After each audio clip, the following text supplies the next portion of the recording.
अजितदादांच्या अपघाताचा मुद्दा आता थेट रोहित पवारांनी दिल्लीत उचलून धरलाय। रोहित पवार आज अमित शहांची भेट घेणार आहेत। सुप्रिया सुळेंनी अमित शहांच्या भेटीची वेळ मागितली आहे। अजितदादांच्या अपघाताची सखोल चौकशी व्हावी अशी मागणी रोहित पवार अमित शहा यांच्याकडे करणार आहेत।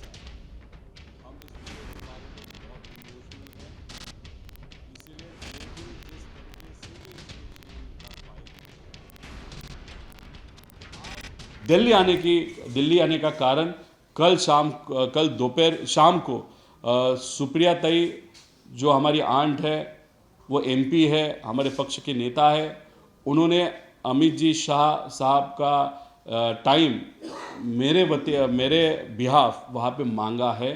4-5 बजे तक हम यहाँ पे वेट करेंगे। तब तक हमको लगा कि आपसे हम बात करें।